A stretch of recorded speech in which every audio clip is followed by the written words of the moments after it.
truth is out there, and it begins with you. Welcome to the Cosmic Fold, where we talk high strangeness. Call us at 928-288-2942. That's 928-288-2942. Or join us by video. If you're at a computer, just look for the link in the chat.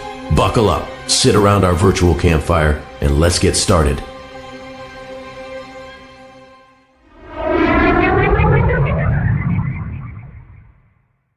Tonight on the Cosmic Fold, we're talking time travel. Not the kind where you fix history and accidentally erase pizza. And not the kind where you meet your younger self and immediately regret everything. Tonight we're doing Cosmic Fold time travel. Here's the deal. We spin the clock, we pick a number, and wherever or whenever we land, that's the story we talk about. Time travel has issues. Bad time travel? You step on one bug in 1937, boom, no Wi-Fi, civilization collapses. Good time travel? Observation only, no touching history, hands behind your back. Then there are sliders, people who claim streetlights shut off when they walk by and watches mysteriously die. Coincidence? Probably. Fun to talk about? Absolutely. So spin the clock, pick a number, and if reality glitches, history changes, or your phone suddenly dies, the Cosmic Fold accepts absolutely no responsibility for whatever year this turns into. Welcome to the Fold. This is going to be fun. It is. I thought we all needed some fun tonight. So the news has been so heavy, just kind of lighten the vibes a little bit and just laugh and just lighten it up. So how is everyone tonight? Okay. Yeah. Wednesday. Cheering myself up with the life of Charlie Manson. Only you, Helen. Only you. Your fancy. I forgot our book of women's wisdom tonight, so you have to wait till next week to choose a page because it's your turn. It'll take me at least a week to get a little wisdom, so don't worry about it. And so what we're doing tonight is this random stories, and everyone just gets to choose a number from 1 to 11. And we'll just take it from there, and whatever weirdness happens to show up. 2 of these seem to pertain to Helen. So. Oh, God. What? The apocalyptic. One is funny, one is just interesting, but it reminded me of you. So, all right, well, who wants to go first? Well, Helen, you could go first since I forgot the book. Oh, okay, 9. So it's 1 through 11. 9? Okay, let me see. Oh, that's the longest one. The rest of them are under 2 minutes. But it's a good story, so here we go. How's your mind? It's hanging in there, Art. Good. My first Skype call. How am I sounding? Just like you're right here. Excellent. So I've had the strangest experience I've ever had in my life in August, and I thought maybe you could give me some feedback and let me know how to proceed. Have you got a minute for a story? Sure. But I mean, even before you tell it, I can tell you that you don't have long to live. Well, that's kind of the gist of the story, I'm afraid. Yeah, I read minds, and that may make me a hybrid, but go ahead. Okay, so and it is so nice to have you back on the air, and that was a very, very scary show last night. Yes, it was. Okay, so let me just give you a little bit of quick background about me so that this little experience will make sense. So I'm in my 50s. My daughter is in her 20s. She has no children. I have no grandchildren. One of my hobbies, I have a little fleet of kind of vintage motorcycles and classic cars, all in various states of disrepair that I drive around during the summer. Probably all over the yard, right? I've got a big warehouse that I put them in, so they're not sitting out getting rusty. Okay. But, and I've always told her, look, when I'm gone, you can do anything you want with these cars and motorcycles. The only thing is I've got this 1931 Model A that's been in the family since the 50s. My dad and I restored it. Please keep that. And then I've got this little 1972 Honda XL250 that was my first big motorcycle, and it is just like in showroom condition. So those are the only two that that I'd like to see stay in the family. Yes. So during the summer, I like to get up early and before I go into the office, and I'll stop in at Starbucks with my planner and have a cup of coffee and get ready for the day, usually between 6:30 and 7. So second week of August, I think it was the Wednesday, the 12th, I am sitting in Starbucks having a cup of coffee. I'd ridden my little Honda 250 down in that morning, and a fellow comes in and he says, "Hey, whose little Honda is that outside?" And I said, "Hey, it's mine." And he said, "Hey, I've got one, that's just like that." Mm. And so he comes over to the table and he stands there and we chat for a few minutes. And you know how sometimes you just run into somebody and you just have this rapport with them. And this guy looked like he was maybe in his late 20s, early 30s. And we talked about cars and motorcycles. And in this short conversation we had, he also mentioned, he said, my grandfather left me a Model A and this bike. And I said, "Oh, that's a coincidence because I've got a Model A as well." And I'm thinking, God, I had to get to know this guy. Guy is my soul brother. Yeah. Yeah. Somebody that that gets their hands greasy, and we could work on these vehicles together. Yes. So we talked for a few minutes, and I was going to go get a refill, and my cup is empty. So I stand up by the side table and I said, "Hey, can I get you a cup of coffee?" Because he hadn't gone to get one. And he said, "No." He said, "I don't have much time." He said, I really need to be going." He said, "But I need to tell you something." He said, "And I know this is going to sound crazy." He said, "But and I can't tell you how I know." And it was really weird. And he started to get all serious, looking right into my eyes, and his tears started to well up in his eyes. And he said, "Do not go to Alaska in October." And I probably go. I'm a geologist. I go work all over the western U.S. and I go to Alaska 5, 6, 7 times a year. And I didn't have a trip planned, but and I kind of laughed. And he said, "I can't tell you how I know this, but I just need to tell you, do not go." And and tears were in his eyes, and he reached out and grabbed around me and gave me a big hug, and he whispered something while he was hugging me, and I was so kind of taken aback. And you know how sometimes when you hear something and it takes a little while I didn't understand what he said, and he let go of me and said, "Remember that." And he turned and strode towards the door, and I saw him go out the door and past the windows, and I sat there for about 10 seconds processing, what did he say? And suddenly it came to me. He said, "Love you, Grandpa." Oh, and my God. Crazy. Oh my God. And so and it's like I took off out the door and around the corner, and just as I rounded the door around the corner, I kind of saw this flash. And it was, it's like 6:45, it's early in the morning. And, and it could have been like the sun glinting off a windshield or something. But when I came around the corner, there was no one there. And there weren't any cars. And it's like 250 feet to the next doorway. Yeah. And there was nobody there. And, I'm a scientist and I don't know how to, this flash could have been, like I said, the reflection. And this guy it could have just been a coincidence. And maybe he was messing with me. But doesn't sound like it to me.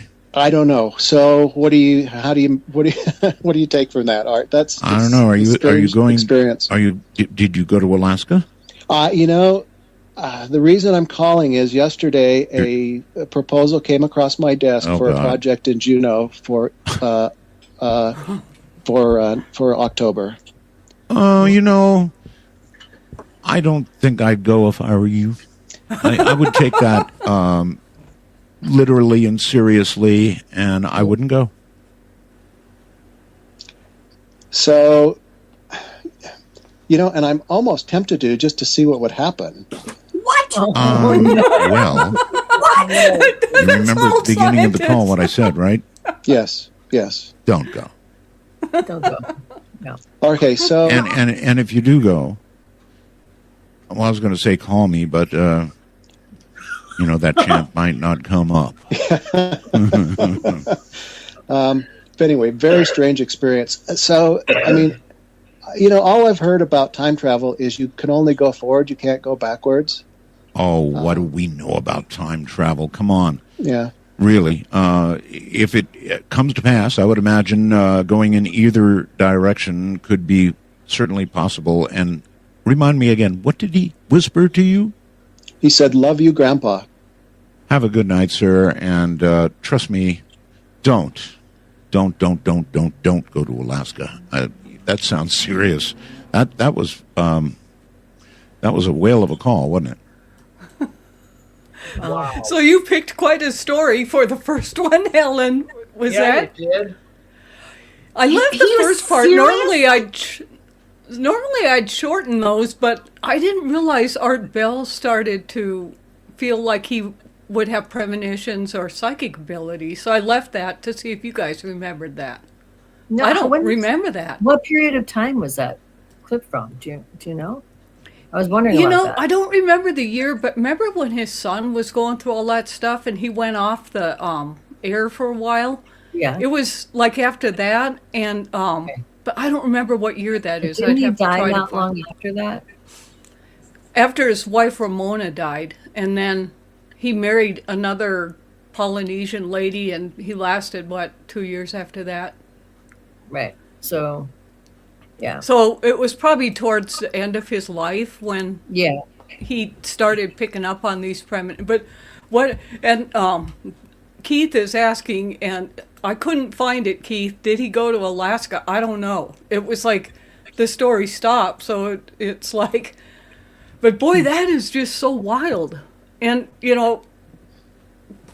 What do you think that is? Soul recognition? Like he's his own grandpa? He's a reincarnation? No, I think what the inference was that Time travel. his grandchild in the future found a way to come back and tell him not to go to Alaska. which Because was something what was that gonna flash of light could have been when he Right. moved in and out That's- of dimensions. Right. But to have mean, the the- exact same little bike and all of, either that or the guy's a good liar. But even if he is, he's a master storyteller, because it's like, holy smokes, that's Also, really how would interesting. you know about him having to go, maybe going to Alaska? That's Yeah. odd. Too. But the other possibility is that it wasn't necessarily time travel, but that he had like a spirit kind of encounter, like a ghost encounter with somebody from the other side. Because, you think like, oh, people are there before they come here. They take shape before they come into body. So maybe he was going to have a grandson. He didn't know him yet, but the grandson came back to warn him. So because he wanted to. It wasn't his time to go. You know what I mean? Right. If you Right. got advice from a complete stranger like that in that kind of context, would you even remotely entertain the notion of ignoring the advice? No, but I'm not an arrogant scientist guy. Okay, this shows my arrogance. I was of two minds on that, because there was a part of me like, yeah. Well, just like in my book, I'm supposed to die in Australia. I'm sure I'm going to go to Australia. But it's like, I don't know. It just, a part of me was like, well, there's got to be a safe way to go, to see if it was real or No, or I not. wouldn't. But I think I would have been more. I would have been more inclined to ask the person tending the Starbucks thing, do you recognize that guy? Have you seen him Right. before, and document it somehow is probably what I would have done. Well, I think he probably was so stunned he didn't know really what Right, to you do. wouldn't think. Yeah. You often don't think of that when you're in the middle of something. Yeah. No, Like, you don't. Not Yeah. only would I not go to Alaska, I would no longer eat Alaskan salmon. I wouldn't watch any shows about Alaska. I mean, I would take that very seriously. yeah, that's a little too weird to blow off, I think. Oh, I liked it, exactly. though. It's not worth blowing off. I mean, That was cool. I want to buy the story, lock, stock, and barrel. I don't want to. It's full of fantasy and excitement and what the fuck, and I like that one. Well, I thought that one as a, because Art Bell would typically get these people that would call in as time travelers. And some of them really? seemed kind of fake to me. Oh, a lot But of it. this guy sounded a lot more, I mean, he could be fake, but he just sounded more measured, not freaky, and you know what I mean? He was more believable than a lot of those on the Well, show. I think he was believable because at the end he's like, well, maybe I should still go to Alaska. I mean, and that's not something you would be entertaining if you're just. Like, Yeah, he wasn't claiming any special attribute for himself. No, he wasn't. It wasn't him. It was someone else too. So that's Exactly. another reason it seems believable. And he didn't necessarily say it was time travel. He didn't know what it was. Yeah. It could be, like I said, it might not be time travel in like a technological sense, but rather some kind of a spirit encounter. Like- yeah. Right. Ghost. Who would, as a spirit, talk about this bike that he's obviously attached to. Right. And so that would like anchor it in. Otherwise, he might think, oh, this is, like if some random spirit came up to you that looked like a person and said, don't go to Alaska, you just wouldn't might listen to think. him. Right. I mean, you might kind of if the invitation came a couple weeks later, but still, you wouldn't take it as seriously as something like that. Well, and also the fact that he told him he got that Model T from his grandfather. And he's like, oh, I have a, and it's like he already set the stage for him to kind of go. I mean, those are random things to bring up. I have the same bike as you and I have a Model T, which just turns out it's his Model T when he passes, right? Yeah, yeah. I mean, the one he's the daughter. That whole thing, that whole beginning about, I mean, that's the least interesting part of the story. Like, who cares, So you've got a bunch of cars. Well, I think he just wanted to say that so that you knew that he was going to pass it down to his daughter. Yep. That's what the point I'm was. sure she'd rather have the cash. But I kept that in because I really didn't remember Art Bell saying that he had intuitive abilities. And I just wanted to see if you guys remember. I don't remember that. No, he never did before. I stopped listening to him when he was no longer on the radio, So, so I didn't listen to him. That was on Sirius, probably radio, right? That one, I didn't have Sirius, so I didn't listen to that. But Yeah, don't you have to pay for that? you do, so I didn't. Yeah, I don't pay for anything. See, he was great company for me when I lived off the grid because Right. the entertainment out there was like an old AM radio, and he would come on the AM radio. Oh, I just loved Art Bell then. Same. I did too. He was great. Yeah, he was like the only one talking about all this stuff back in the 90s. Yeah. Yeah, he was awesome. Yeah, I think he was awesome. I didn't really like so much George Norrie, who took over his show. Yeah. He was unfortunate, but that's okay. And I got tired of some of the repeat guests too. Some of them were just like, I don't know. On which one, Art's or George Norrie's? Art Bell's show. Like some of the exact same people all the time. And saying the same. There were other experts out there, like on UFOs or whatever. Yeah, right. Yeah, I get that. Yeah, he did do that, but it was still a fun show. Yeah. I only listened to it a couple of times driving late at night from LA to Santa Barbara when I was in college because it's too much of a commitment trying to find the right channel and be available at the right time. Right. It was on really late at night too. It was on. Really was. Late. Yeah. And it was so not, when you're trying to stay awake driving or whatever, it was fantastic. I really liked it. So yeah. Anyway, I used to listen to it when I was working on third shift, so it was like to work. Yeah. It was a long commute. Yeah. Yeah, it was good. Kind of like the companion. All right, Bove, your turn to pick a number. Number 4, please. Okay. Let's see. Oh, yeah. This one was kind of weird. I kind of remembered it. 1000 in the obscure corners of an online forum. The early days of the internet were a wild frontier where anyone could be anyone and anonymity was power. But then a user named John Titor appeared, claiming something beyond belief. He was a time traveler from the year 2036. John Titor's first post was straightforward, yet it sent ripples through the digital community. He introduced himself as time-travel_0 and claimed to be a soldier sent back to 1975 to retrieve an IBM 5100 computer, a seemingly mundane piece of technology. But as he continued to post, his story grew more intricate and compelling. The IBM 5100, Teeter explained, was unique. It contained a rare capability to read the older code languages used by mainframes, something that would be crucial in 2036 to combat a looming technological crisis. But this wasn't just a simple retrieval mission. Titor's journey through time was filled with warnings about the future. Titor painted a bleak picture of the future, a second American Civil War breaking out in 2004, leading to the collapse of the United States as we know it. By 2015, the world would be in ruins due to a nuclear conflict. His vivid descriptions of a divided America with major cities destroyed and survivors scattered in rural communities were chilling. Titor claimed to have traveled in a machine that operated on two microsingularities, essentially small black holes.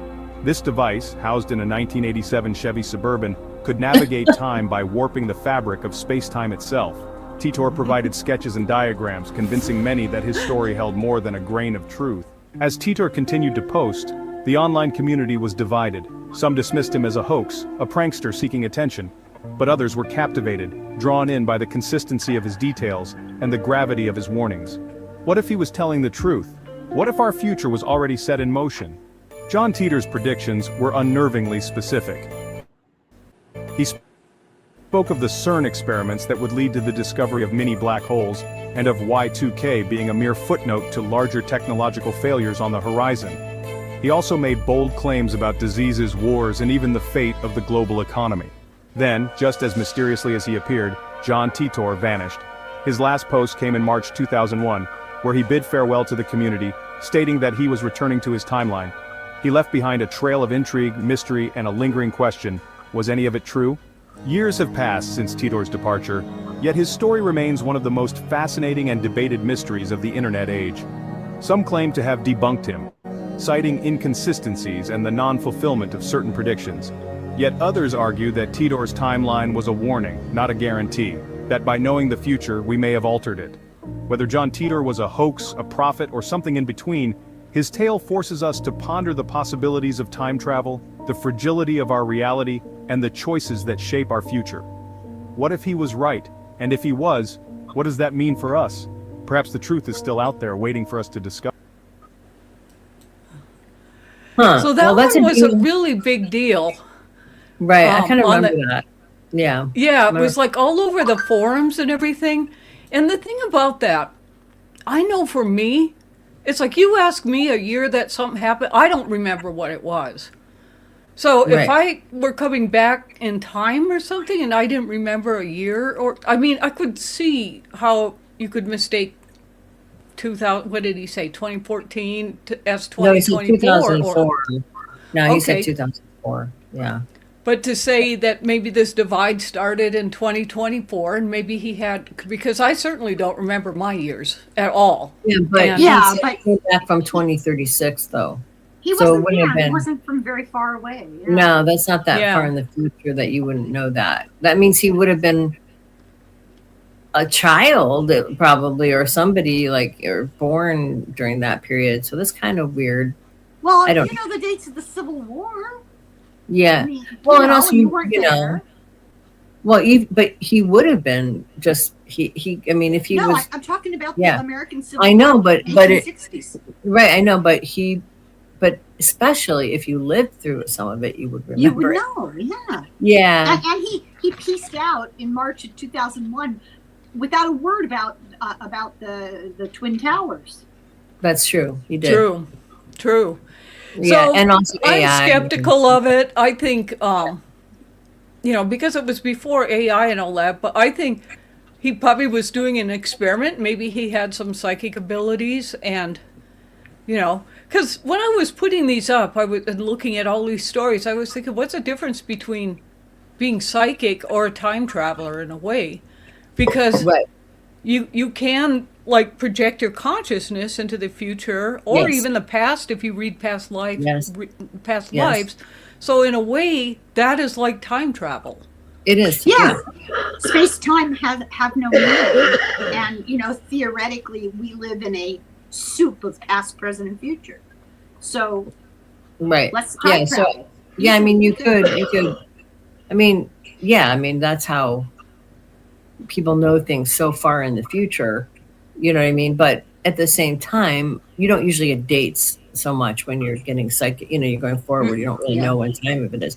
But at the same time, like you said, he might have just had some premonitions and kind of try to make it into a timeline and said he was a time traveler, Yep.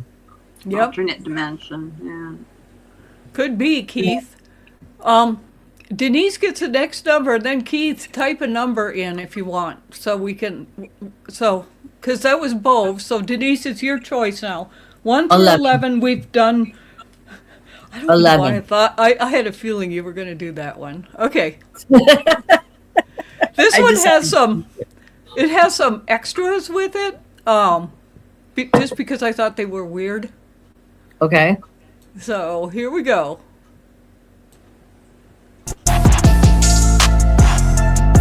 Captured at the reopening of a bridge in 1941.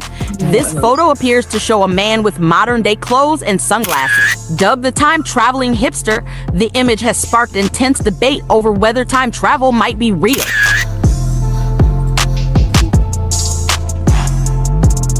In 1924, sailors on the SS Watertown reported seeing the ghostly faces of 2 crew members in the ocean after they had tragically died. When the captain snapped a photo, the eerie faces appeared, chilling everyone who saw it.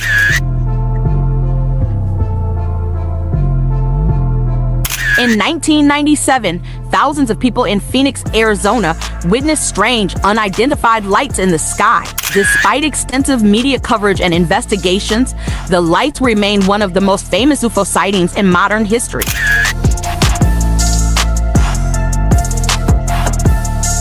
This mysterious object has been orbiting Earth since the 1950s, earning the name the Black Knight satellite. Many believe it's an extraterrestrial satellite, but its true origin remains unknown to this day.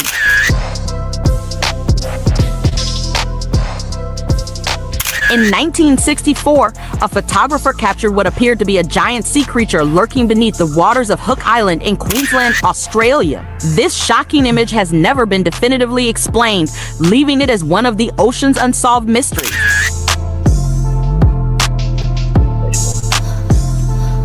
In the midst of the GFK assassination in 1963, a mysterious woman known as the Babushka Lady was captured in photos and video filming the incident. Despite numerous investigations, her identity and the footage she captured remain unknown.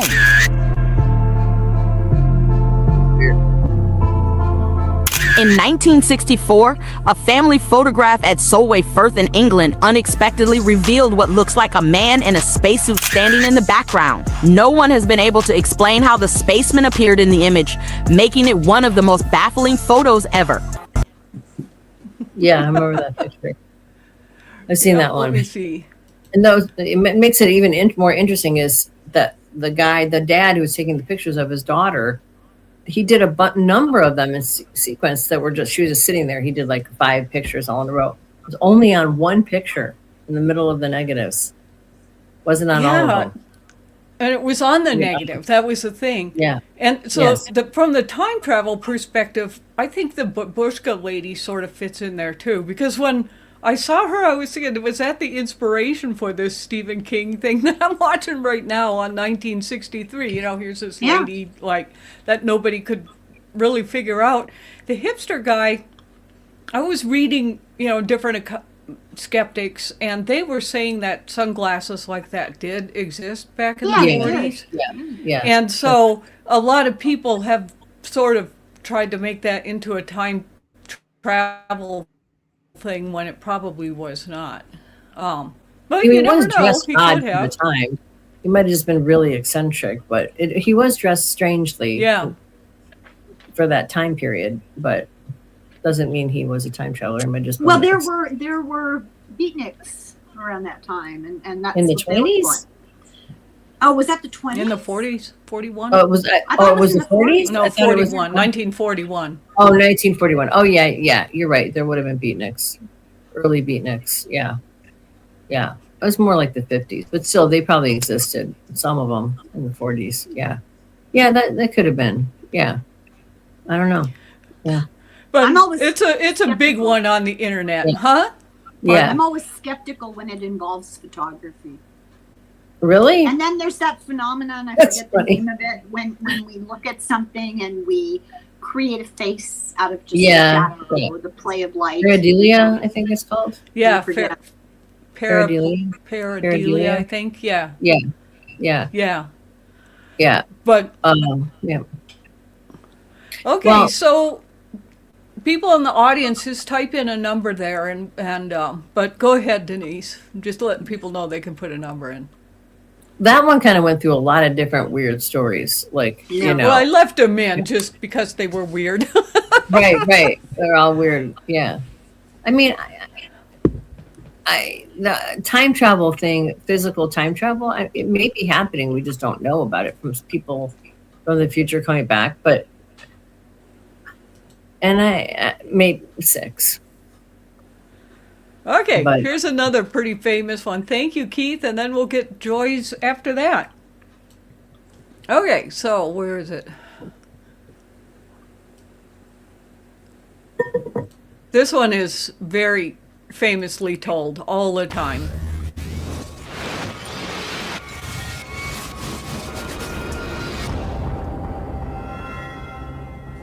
Imagine this. You go away on vacation to relax and unwind. Let's say you go to Fiji, for example. You go, you have a great time, and it's time to head home. Only when you get to the airport, the staff inform you that the country from which you hold a passport for does not and has not ever existed. Wait till you hear this. Sounds like something straight out of an episode of The Twilight Zone. We know, but this actually happened. In the summer of 1954, a tourist from Europe checked in at Tokyo Airport to head back to a country called Taurid. He had an official passport, he had money from various countries, including France, of which he had an accent. The Japanese officials scrambled to come up with an answer as to why they did not know of this place. Perhaps they thought it was simply a small country they were not familiar with.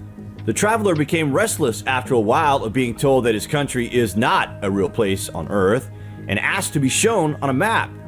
He showed where Taurid should be on the map and said that his home was also home to many people between France and Spain and could not simply vanish or be unknown. His situation escalated to a point that he was put under house arrest at a nearby hotel from which he escaped and was never seen again. Is it possible that this guy somehow passed accidentally through a parallel dimension?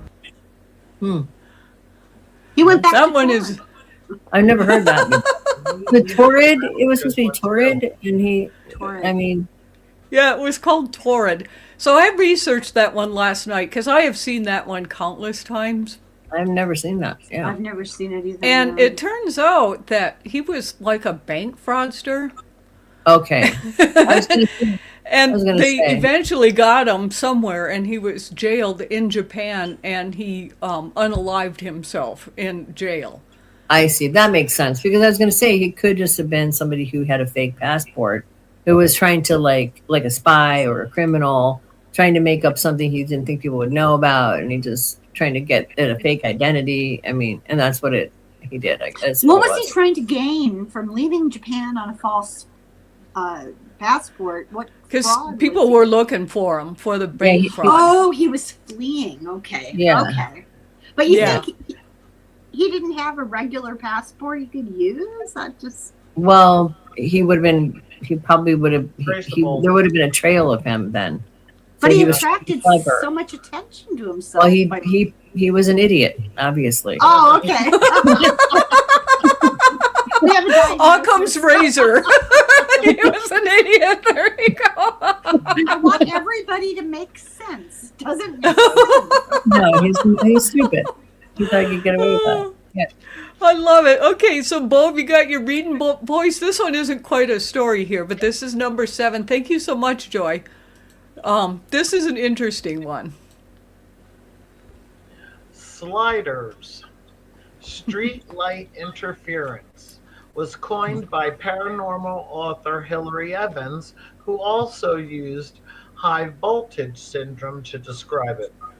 Evans authored The SLI Effect in 1993 and Sliders, The Enigma of Streetlight Interference. This one made me think of you, Helen. She's a slider. Okay, let's find out more. Sliders swear the world's electronics have it out for them. Street lights blink off as they approach. Watches die within days, and TVs, radios, and gadgets seem to misbehave just to make a point. The idea picked up a name in the 1990s and a bit of mystique, with claims that the effect gets stronger during stress, anger, or even certain times of the month. Scientists, however, tend to ruin the fun by pointing out that aging streetlights naturally cycle on and off. Yeah, that's true. Photocells react to shadows. Wiring expands and contracts with temperature. Cell phones cause interference, and human brains are excellent at noticing hits while forgetting the countless misses. Add in sweaty wrists, static electricity, flaky batteries, and pure coincidence, and the mystery starts to look less paranormal and more like bad timing. As one engineer dryly put it, streetlight interference is mostly coincidence plus wishful thinking. Fascinating to talk about, fun to tell stories about, but stubbornly unwilling to show up under controlled conditions. Yeah. Now, the thing is about that, though, like people like Helen that experience that a lot. Do you? You know, I thought don't you think said so. like computers broke and cars have issues Yeah, but not and all the this. streetlight thing. She's never Yeah. said that. No, not the street Yeah. thing. No, the thing was talking about watches. Like for me, I can't I wear am- watches longer I than can't like either. 3 No. weeks. I And can't wear so- like see this around my neck. I put this on right before we turned on the computer, and I'll have to take it off immediately because if I don't, it'll break.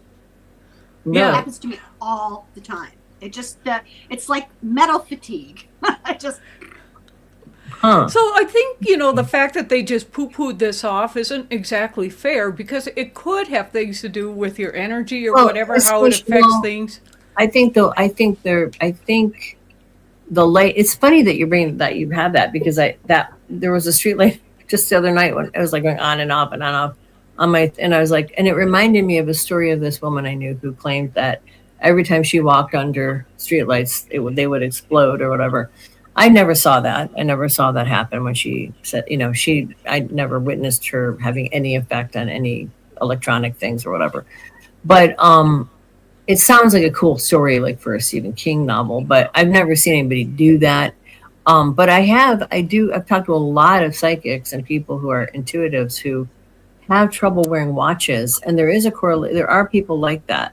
And they don't, and that is true. Like I've had that problem too. It's just like, there's something about maybe your energy field or the magnetic thing or whatever, but they just get messed with. And I it did not matter what kind of watch I ever wore. it would never work. yeah, my husband said it's because I have a negative electromagnetic field around me. Because he thinks it's funny. But I had forgotten about this. I had that experience of like carbonated drinks in the can exploding on you. I have had that experience of crystal things just cracking in half. Like just sitting talking, not a fight, just having an ordinary conversation, and like this decorative crystal thing just crack. Huh, that's weird. Wow. Yeah. Many moons ago. I forgot about it until we were doing this slide. I won't say her full name, but her name was Marie, and she called my business, and she was like, I've got all these papers, and can you go through those? I need to get my will in order. So I go to her house. And she was like really into Jesus, big time. And she was like probably in her 80s or something. And she would just talk on and on and on. And, I'd sit on this couch and just watch her. And she had like this breathing thing. And I would just stare at her on, between my feet because the couch sang so bad that you're like a V, Right. And the feet are up. Right. But oh my God, when she would just get like hyped out about something, the lights would start blowing in her house. Wow. Literally, I watched it happen. So I was over there like every week changing her light bulbs. And she said, it's because Jesus is talking to me. She was like really into it. So every time they went off, it was Jesus. And it was a real problem. But then I think she was getting close to the end because thank God I'd gone over there one day because she had this air tank and she's, had to breathe with that. And I go in and she had left her stove on and there was a towel on there that was smoldering. Oh no. And I was like, oh my God, that would have blown that whole place up. So I got the county in and they got her into a place, because at that point, so it could have been whatever energy happens when you're close to the end. I don't know, how that works. But I've never seen that before. I'm on my fourth iPad. You remember when I bought my new computer, Denise, last year? Well, maybe about a year and a half ago, I bought a brand new laptop. Remember me telling you about that? Vaguely, yes. Yeah. I had to take it in and have it completely. I remember you telling me that. Yeah. Yeah, and have a whole new hard drive put in. The guy has no idea what happened to it. I hardly use it. I use it a half an hour once a week. And the rest of the time, it's turned off and put away. It just died. I have no idea why. Fourth iPad. I actually keep a brand new phone in a box far away from me, but available to replace my phone because my phone dies on such a regular basis. And I don't use it that much. I'm not, it's. Well, you do text me a lot, so I do know you use your phone a lot. Because you don't answer yours. You text all of us, the texting. You're always texting us. So you must be using your phone, but no, I that's true. There are people. You're right, Joy. Exactly. You definitely would have talked to Jesus if you wouldn't have gone over there. Oh boy. Yes, that is very true. This is the pot calling the kettle black. When's the last time Denise answered her phone when you called her? I don't. I keep my ringer off all the time. Yeah. Yeah. We're so bad. Yeah, I just always on my phone. Just work. So anyway. NH Corn, thank you for joining us. So we will play number 1. Okay, so whoops. I had to figure out which buttons to push here. Okay, so number 1, where are you? Another pretty famous one.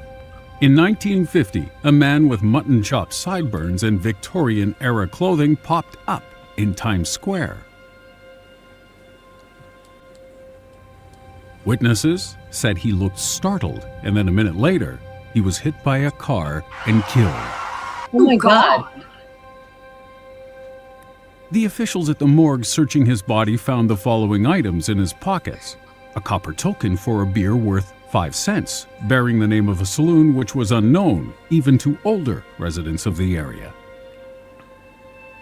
A bill for the care of a horse and the washing of a carriage drawn by a livery stable on Lexington Avenue that was not listed in any address book.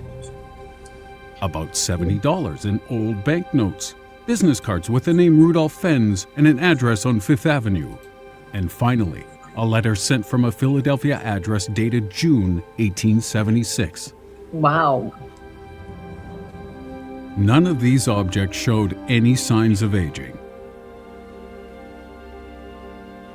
Captain Hubert V. Rim of the NYPD's Missing Persons Department tried using this information to identify the man. He found that the address on Fifth Avenue was part of a business. Its current owner did not know Rudolph Fens. Fens's name was not listed in the address book. His fingerprints were not recorded anywhere, and no one had reported him missing. Rim continued the investigation and finally found a Rudolph Fens Jr. in a telephone book from 1939. Rim spoke to the residents of the apartment building where Fens Jr. had lived, and they described him as a man of about 60 years who had worked nearby. After his retirement, he moved to an unknown location in 1940. Contacting the bank, Rim was told that Fens Jr. died 5 years before, but his widow was still alive and lived in Florida. Rim contacted her and learned that her husband's father had disappeared in 1876, aged 29. He had left the house for an evening walk and never returned. The story was published a number of times in the 70s and 80s as fact, until 2000, after the Spanish magazine Masala published a representation of the events as a factual report. Folklore researcher Chris Aubeck investigated the description to check the veracity.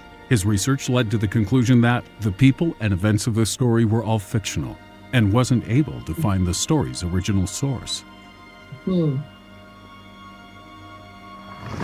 Except Pastor George Murphy claimed in 2002 that the original source was from either a 1952 Robert Heinlein science fiction anthology entitled Tomorrow, the Stars, or a September 1951 publication in Collier's magazine titled I'm Scared, and authored by renowned science fiction writer Jack Finney.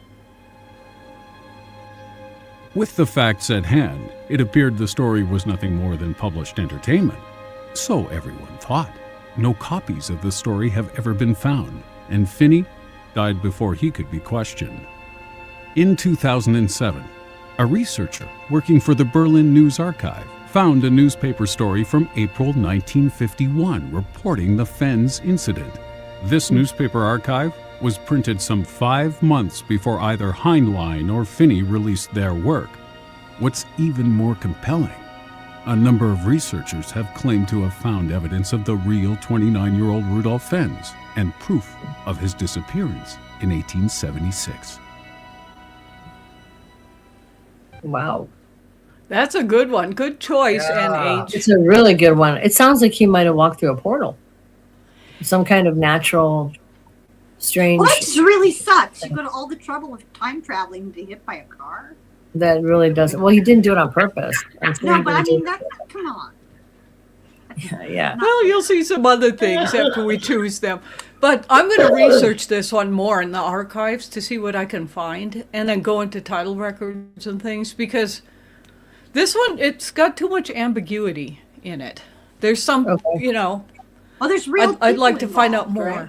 Yeah. When you have That's names and addresses and things like that, and then the story actually came out before the books hit the public, so it's... well, you know, there's that book, Outlander. Are you familiar with that series, Outlander? Yeah. Okay, so that's the premise of that book. You know, you suddenly find yourself in a different time. Right. Yeah. You know, I don't know. I kind of think those things are possible, to be honest. I just do. Anything is. It's possible. I think anything's possible. And I mean, it is possible that, I mean, maybe there was some kind of strange natural, he walked into some kind of strange portal. You know what I mean? Like some kind of time dimensional rift or something like that. We had covered something on one of the Saturday shows when we were first starting it on these time slips. Because at that time I was freaking out over what happened to me with the phone call thing. And, you know, I did some research, and there's an area in England, I think it's in London, some street, where people will go into this boutique, and then all of a sudden they're like, it like flashes to a different time, and then they leave and they're back in their time. It's just like, and numerous people have supposedly experienced this in there. Wow. Well, that's the premise of that Stephen King thing you're watching. That book on the Kennedy assassination, there's a portal in the back end of a diner. Yeah. And so, you know, there's some areas that it does. It just feels like out of time, you know. Or then, you know, like the guy in the beginning story. I mean, I've had this where people come up, they swear they know me. And they, you know, I mean, even at the airport one time, this lady just comes up and she's hugging me and like so glad to see me. And I have no idea who she is, you know. So you never know, you know, especially like somewhere like an airport or a busy street or something. It's like people wouldn't notice. There's so many people around that you wouldn't even notice if somebody's flipping in or out in a different dimension. Because my own personal view is that there are many possibilities of different things.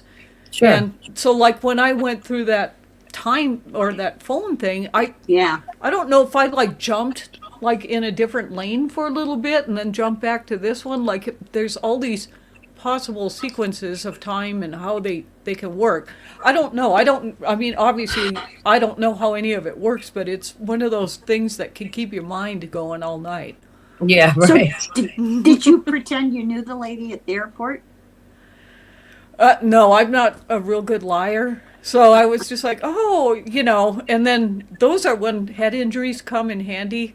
And I said, oh, it must have been my head injury. I don't remember you, But, yeah, I had no idea. And then she was so embarrassed because then she, but those things do kind of happen. Or maybe we've got like doubles like we've talked about before. Maybe it was something like that. But when it happens to you, it is kind of like jolting because the people are just so certain that they know who you are.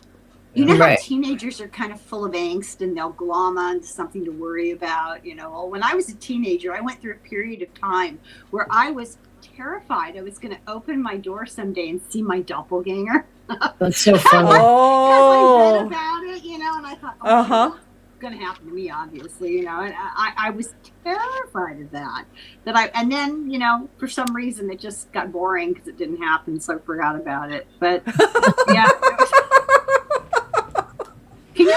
Can you imagine opening the door to yourself? Oh my God, what a nightmare. Well, yeah, but I saw that before my car wreck. I definitely saw my doppelganger.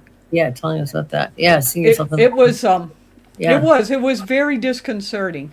Okay, so we have, let's see. Wow, we're almost done. We only have 2 left. So, Helen, it's your turn again. Do you want number...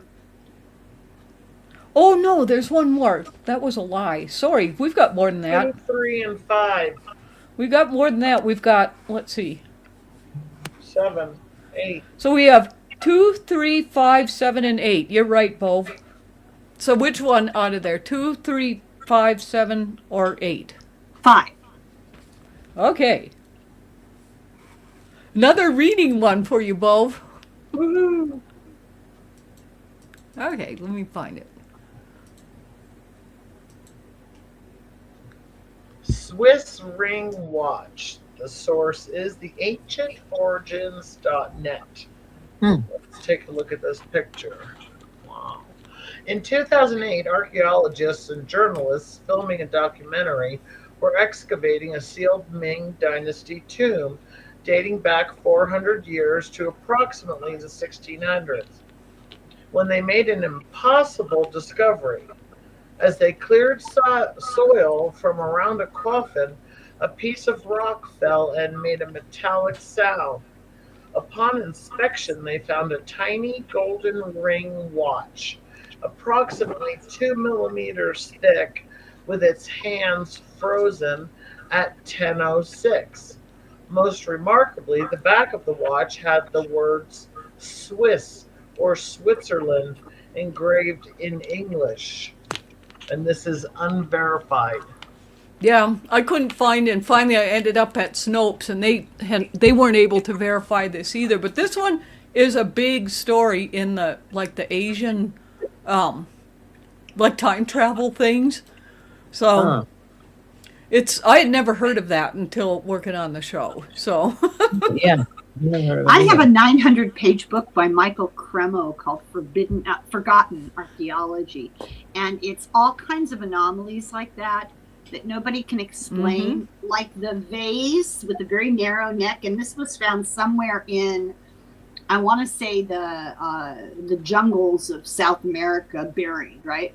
And when they looked into it, it's, I don't know how to explain this, like it's charged negatively on one part and positively on the other part, but it's made of the hardest kind of rock that exists, and it shows no chemical influence to get all the way down there, to gouge it out, and no laser, nothing like scraped it. They have no idea how they made this thing, and it's really old. You can't date rock, but you can date it by what's surrounding it. And what's surrounding it was ancient. So then that's just the one thing that comes to mind. There's a lot of anomalous stuff flying around. Yeah. Exactly. Well, look, even at Skinwalker Ranch, too, these little pieces that they found, during the last season of something where it's like whatever this material, ceramic, I think they called it. And it, like, self-heals, like tries to stitch itself back together again. That's very weird. Yeah. And so, if there were ancient civilizations and things, but I doubt they'd be from Switzerland, but who knows? But anyway, that story hasn't exactly been debunked. It's just that nobody can verify it because I was going to put a video of it, but they're all in Asian and I don't speak, so I didn't really know what they were saying. Well, you don't speak it yet, but I'm sure you'll learn by next week, right? I mean, yeah, I'll just add it to my things to do. Yeah, just a couple nights. When I was going to college and I had so much going on, I would put books under my pillow and sleep with them there and hold a crystal, and it seemed to help. I don't know, so maybe I could try it. You know who did that? Edgar Casey. Yeah. Oh, he did too? Oh, he was failing school. Yeah, and he had an apparition, and this apparition told him, just stick your textbook under your pillow, and then he became the best student in the school. It works. And so I did that, but I put a crystal with it too, and so I would hold a crystal. And there was this biology class that I just absolutely hated, and the guy was just like, just trying to create bad grades for all of us. And so I had taken this crystal I just went through the book and just like scanned it. And it's like, okay, record what's in it was like a cheat sheet. And so anyway, in our finals, he actually had questions from like captions of pictures in there. And I could access it, so I took the crystal because nobody knew I was cheating by having it. And I just asked it, and I could like see and write the I got it 100%. He couldn't believe it. So it works. but I'm not good at learning languages. I'm very bad at that. Huh? What kind of crystal? It was a double terminated, and it disappeared. I had things appear and disappear all the time, and that one just disappeared at one point. When I was done with school, it just like disappeared. So I had it on my dresser, because I always had it there, and it just was gone. So maybe it took all that knowledge to another dimension from that biology book. Portal that guy came through. Yeah, could be. I always had things appear and disappear. So, okay, so Bove, your turn. So we have left 2. She picked 2. Okay. Am I reading? Let's find it. Yes, you are. Okay. Clocks stopping at death. Widely reported across cultures. No scientific study. 11:11. Ever glance at the clock and it's always 11:11? You're not alone. This quirky phenomenon has millions of people worldwide convinced the universe is winking at them. In numerology, 11 is a master number representing intuition and enlightenment. So when it doubles up as 11:11, believers say it's like the cosmos cranking the volume to max. Spiritual folks interpret it as a wake-up call to make a wish, set intentions, or realize you're on the right path. Basically, it's your personal cosmic thumbs up. Yeah, that's true. That is very true. I've noticed that. That is how it works. I've been seeing 11:11 just constantly again. It's just like I have been seeing the double numbers all the time the last couple of weeks. It's been a lot. And even like weird stuff, like reading metes and bounds of a survey, and it goes 11 degrees, 11 minutes, 11 degrees, 11 seconds, and it's like, this is like everywhere. And then I just go to get some coffee, and the clock said that clock says 11:11. It's just been constant lately. Yeah, same. Yeah, I think. I have never seen anything like that Never. You haven't? Really? Never. Wow, No. that happens all the time. Yeah. I've never seen anything significant in a clock or a watch, other than the fact that they'd stopped. But, never see like the number, Yeah, no, I've noticed it goes in periods, like where I'll see like double numbers all the time, and then it'll kind of settle down, and then it happens again. And it's like, and you can't make it happen. You just like turn your head, and it's like, oh, it's 11:11, or oh, it's 11:33. What is going on? It's just, and you'll just glance at something, or you'll get a bill and it's 22.22 or something, or you put gas in your car and it's $7.77, and you're like, this is really getting weird. Yeah. I was going to say the same thing, Joy. I've been seeing the 333 also. I've been seeing like all of them. They're just like constant. Yeah, same. Same. Lately, the last couple of weeks. Oh, hey, Teresa. Thanks for joining us. Well, Okay, we were so. wondering. Huh? I said we were wondering where she was. We knew she was late. Yeah. Nate and I had a weird experience yesterday. So every Tuesday morning, we record a couple of videos, and we usually meet at 9 o'clock my time, and we're always well into an hour before we stop gossiping about all you guys and actually start recording, right? And the recording usually takes us within a reasonable amount, an hour and an hour, or 48 minutes and 48 minutes, and not, we're done by noon. Always done by noon. Yesterday, we did our usual gossip. We were having a great old time, and I think he looked at the clock and he said, "Well, it's like 10:15 my time." He said, "We better get cracking here, So we did our usual hour. We did our next usual hour, and when we were done, we had a half an hour extra time. Oh wow! Yeah, don't you and love we both that? looked at each other and went, "What the hell was that?" That is too weird because we're using two clocks. Plus the clocks on our devices. So we've got confirmation of the passage of time. Yeah. And it was all consistent. Right. And we regular amount of stuff that we talked about. And even starting late. He got here late too. He was kept late. And so we started late, we gossiped late, and we got done a half an hour early. What was that? I don't know. Those things happen though. They're cool when they do. They're very cool. Oh, cool. All right, so Denise, it's your turn. Here's what we have left, and then if it Number 7. Joy picked one. Okay. Number 7. Number 7. Okay, we already did 7. You did? So, but yes, that was the sliders. But Joy picked one, which I was wondering if she would. She picked, and thank you for doing it. Number 3. Excellent. Okay. And then, and then I'll let you know the other ones. Okay. Okay. There's no sound to this, and it's an older video, from 2012?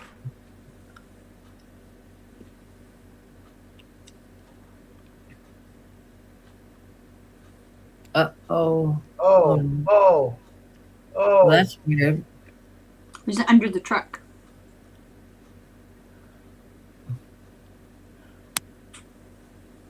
Oh, is that the same guy? No. It's a truck driver.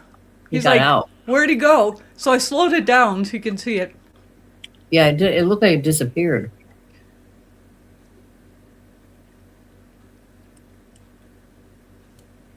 Okay, here comes a slow one.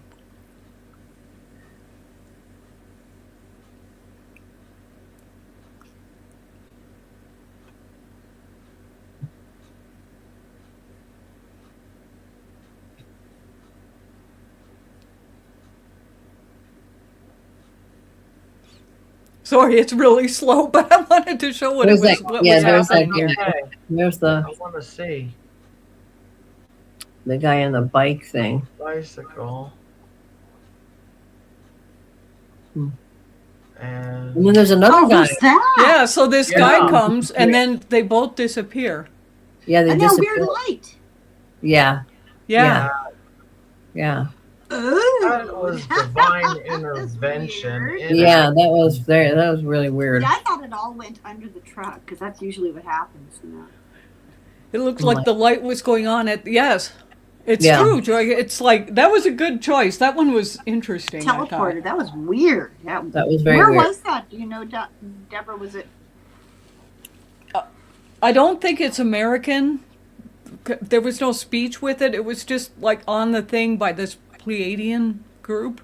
I had this on there. weird feeling it was Asia. I don't know why I thought that. Yeah, because it looks kind of like it, and they had the Asian writing in the top corner there. Yeah, also did they? I'm so that weird thing that he was driving looked kind of like an Asian thing. Yeah. Yeah. Okay, so we have 2 left, and so we have Teresa and then Denise get to choose it. The 2 that are left are number 8 and number 10. 8. I like 8. 8's good. Okay, so Denise gets 8, and 10 kind of comes close to yours, Teresa. You had 1, 2, 3. So, okay, so let's do number 8. Time itself. Is time travel possible? According to a YouTube video posted by George Clark, not only is it possible, he says he's got proof. You've got to see this. Watch with me. This is a movie clip from 1928. This is a movie premiere for Charlie Chapman's The Circus. And you see the woman walking in the background with her hand to her ear. We're trying to zoom in so you can see it here. There's a woman talking on a cell phone. But wait. There. Cell phones didn't exist 82 years ago. So you see the dilemma. See her hand up to her ear. She's talking. Who's she talking to? What she's talking on? We don't know. Others saying, no, that's not a cell phone. You know, she's holding a hearing device. Others are saying she traveled back in time. The clip here gone viral, and it's causing quite a stir on the net. Hearing device, cell phone. Hearing device, cell phone. I'll let you be the judge. It does look kind of like a cell phone, but it does. So I but it looked might up be to see something. did they have portable phones back then or walkie-talkies? Because if it was a movie, walkie-talkie. so walkie-talkies started coming out in like 1923, but they were more in Australia, and they didn't hit like the United States until like the 1937s, according to the research I read. But the portable phones or portable I'm sorry, I meant radio before. A portable radio, those started to come out in 1921. So what if she was like listening to it and it's like and talking back to it? And talking like maybe it was something that was upsetting her, or maybe she was singing because there was a song she liked. Could have been. But the thing is, didn't she kind of disappear though after that car? That was kind of weird too. Yeah, that whole thing was, and for CNN to pick up on that, there was something kind of odd about that one. It was odd, yeah. Okay, and so we're on our last one, and it's the best one. So thank you, Teresa, for picking the best one. Bove, you get to do your funny story voice tonight. Oh no! And this one I chose because the end made me think of Helen. Oh God! Oh, it looks just like me. Really good. A Reddit story from the Time Traveler Forum. Let's see. My grandmother was convinced that a version of my grandfather was stuck in a time loop even after he died, because every Tuesday she would go to Walmart to do her grocery shopping and he'd be there. Same clothes he wore the last Tuesday. They went to Walmart together. She said she approached the man and it was him, but he didn't react when she spoke to him. She actually pointed him out to me when I was 7, which was about 3 years after his passing. And sure as shit, it was either my grandfather or a very convincing lookalike with a hearing problem. Wow. What's crazy is this guy, besides looking exactly, and I mean exactly like my papa, was his clothes. Light wash Levi's, a matching jean jacket, white button down, brown loafers, and a gray tweed newsboy cap. Anyway, we finally stopped seeing him about 10 years after my grandfather died. So either his other timeline caught up with the present and he died in both of them, or he had a doppelganger who died in 2009. For the record, my mama was definitely a little insane, but she meant well. She was married to the guy for over 40 years, so she definitely knew what he looked like. Anyway, she's dead now too. Died in April of 2017. But that didn't stop her from sending out friend requests in September 2017. She always promised she'd fuck with us after her death, so we'd know she was still there. That's funny. That's what Helen always says. That's hilarious. That's You how always it's tell done. your kids that. Yeah, Can yeah. you imagine getting friend requests from? But also the your kid? doppelganger thing. Your obsession with the doppelganger thing too is kind of funny. That You know, when I don't know if you remember these stories, Bove, when that Walmart was being built in the town where you live.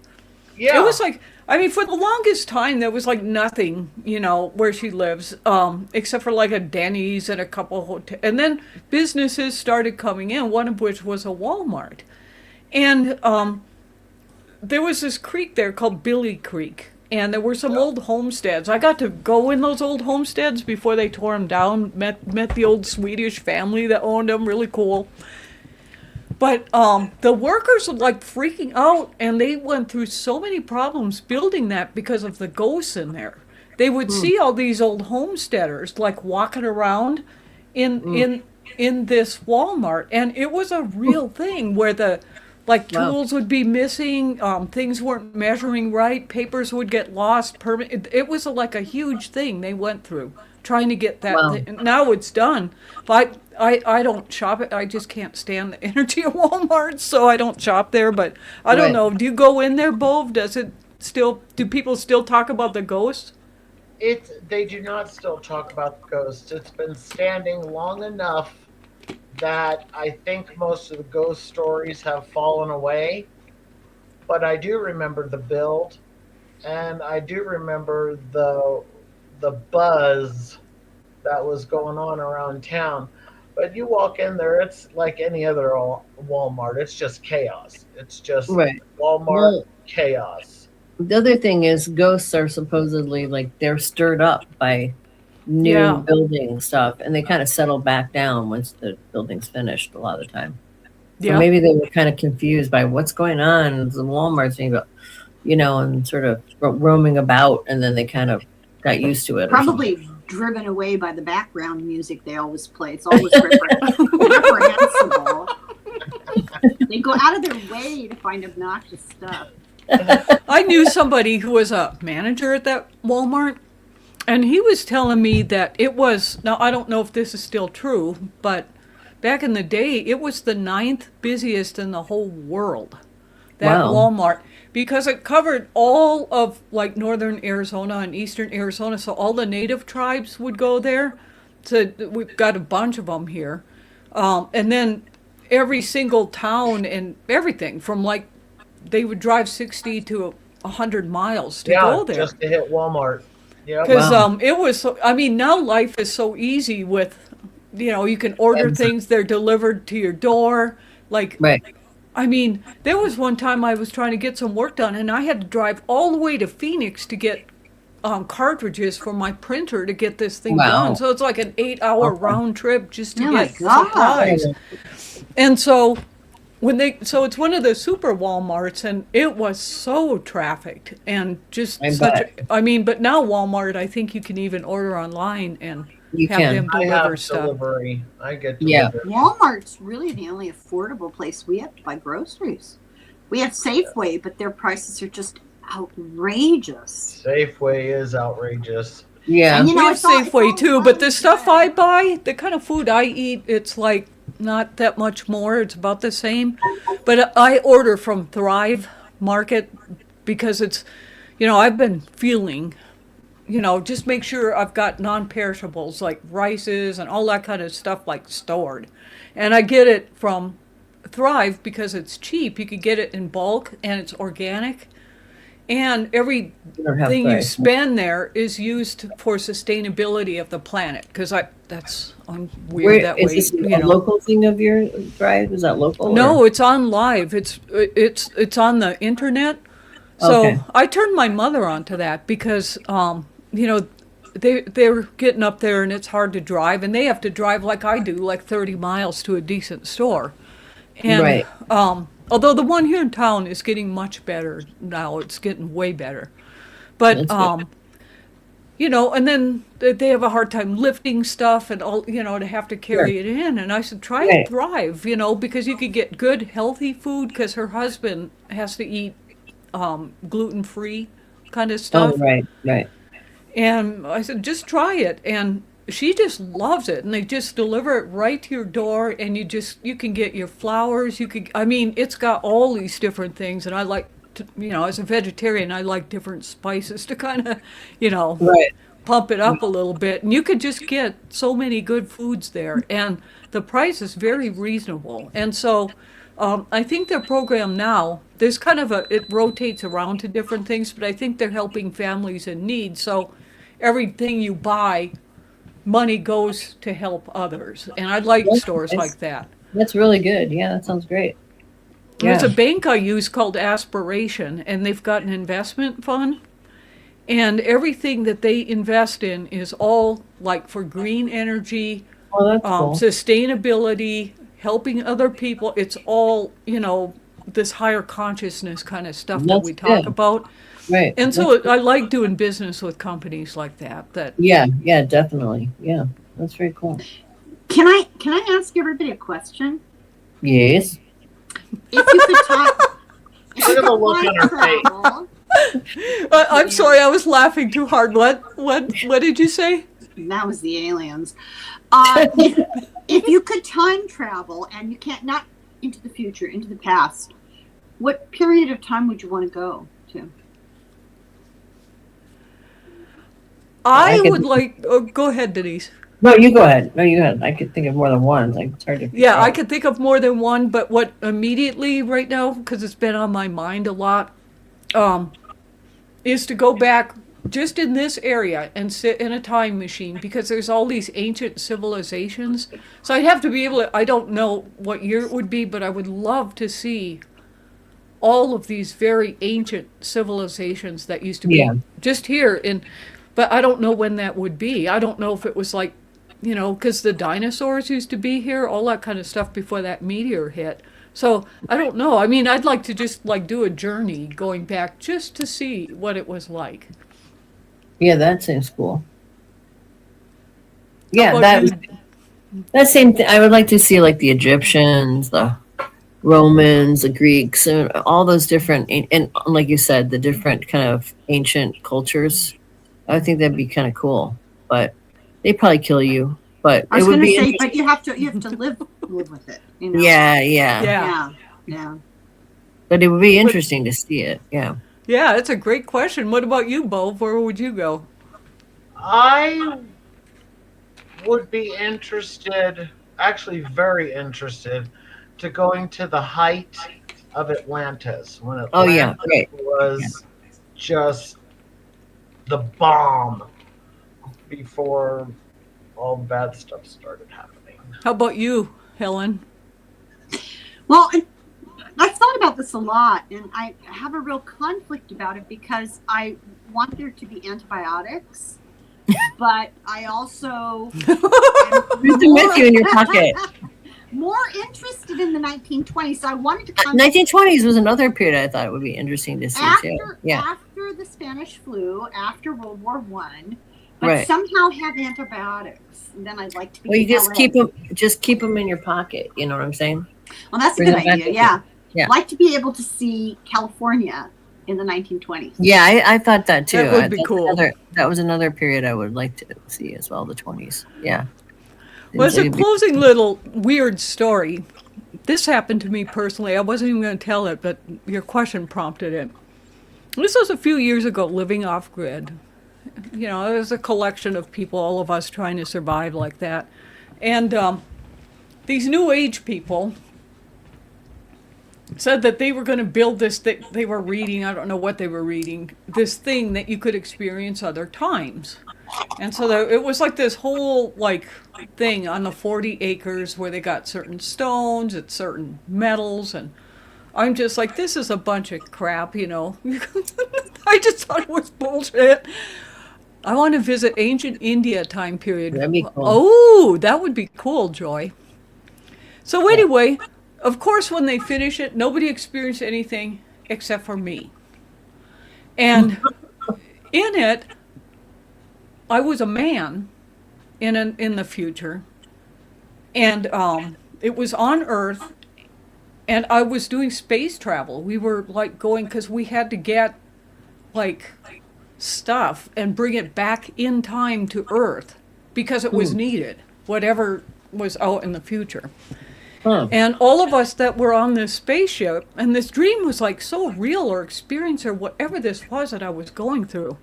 And we all knew it was a death sentence in this, like this whole crew. Because you cannot go forward in space travel and then back, because you'll age like rapidly and like decompose on the way back, was this. Ooh. And so in the this experience that I was having, and it was like 3 nights of sleeping like this in this experience, we got whatever this mineral was and got it on the ship to get back, and we were like going back in time to Earth like this time.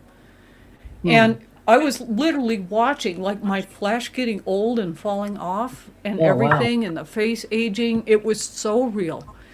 I was sick like probably 3 months after that experience. It made me so ill, whatever it was. And so that's what I've always thought about. And so then, was it Mark Kelly or somebody was talking about, even when you go to space and when you come back, you age. It's like your innards, everything starts aging really fast when you come back to gravity. So I think there was something to that. So whatever this was, though, that those people built, it was like it affected nobody except me. Big time. Of course. It was very weird. So if you go forward in time and come back, you age rapidly. So if you go backwards in time and come back, you get younger? I don't know. I have no idea how that works. See, that'd be the best of all worlds, you know? But that's why some of this UFO stuff for me, it makes me wonder, is it human stuff doing this? I mean, this experience was so freaking real to me. It was so real. I'm starting this book. I'm going to give away the hint. I'm starting this book on Saturday. Jacques Vallée. And it's yes. Okay. His theory is, I see if I can condense it easily. His theory is that, fairies, gnomes, the gods and goddesses, all those it's all the same thing. Myths of the past, the miracles of semi-modern time, Fatima, Lourdes, Medjugorje, and UFOs are really all of the same thing. Same thing. Yeah, you mentioned that. I was reading about them. It's a psychological technique that scientists use to teach people things. You give them something that's absurd, and they're trying to figure it out. And in the process of figuring it out, your brain enters a state where it's receptive to learning. Now, you do that in unpredictable amounts of time over a long period of time, and you reinforce it so people don't forget. So you're opening your consciousness, it's solidifying the information, it's coded information, but it's presented in something that in your culture and time period you can kind of relate to. Yeah.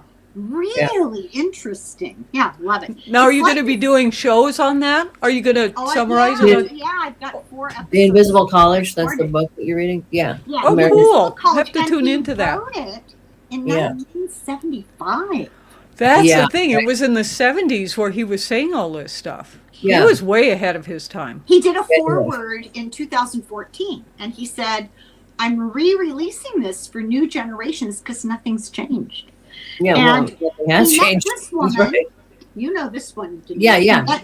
He met her at a conference. She is a theologian. She is a doctorate of theology. Right. Her PhD is on Marian apparitions. Right.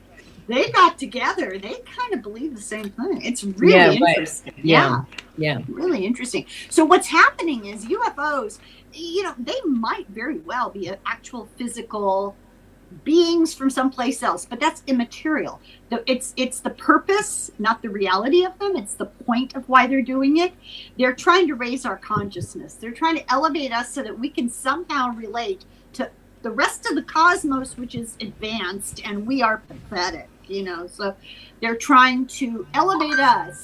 They've been doing it for a long time, but time has no meaning, right? So they keep trying, and they keep coming back, and they're determined, and we just don't rise to the occasion, Yeah. Well, yeah. I do. You just entertain me so much. You're so smart and so intelligent. The world is absurd. But the way you deliver is Yes, just she's funny. Thank you. Yeah. So I want to thank everybody for joining us tonight. I just wanted to lighten things up a little bit because a lot of us have been very concerned. But Bove, any closing thoughts on our time travel stories? You know what? This has been just tons of fun. I mean, a whole lot of fun. But that first one was a Lulu. I'm all over that. And I will swear to divine intervention of some angelic being or force scooping down and getting that bicycle off the highway. Yeah. That was the last one we saw? Yeah. One of the last ones, Or one of them. Yeah, that one was. That was wild. That was really wild. Yeah. That was a good one. Teresa, thank you. Joy, thank you. Keith, thank you. Everybody else who's here, thank you for joining us tonight. Yes. Anything else, or should we close her out? Yeah, let's close her out. I'm tired. I can tell you're tired. I'm getting really tired today. Yeah. Yes, exactly. Yeah, I'll point out whatever that thing was that, except for I don't know if you want to rot on the way back. It's like, no. All right, you all. Angel Gabriel when you really need him, Exactly. All right, you all. Thank you. And are we doing next week? Yes. So, yeah. Okay, good. Here, yeah. Okay, good. It helps ease the tensions. Good night, everybody. Thank you. Thank you, Sharika. Fun show. All right. Thanks so much for joining us. We love hearing your stories, so tell your friends so they can join the party. For show notes in our forum of high strangeness, visit cosmicfold.com.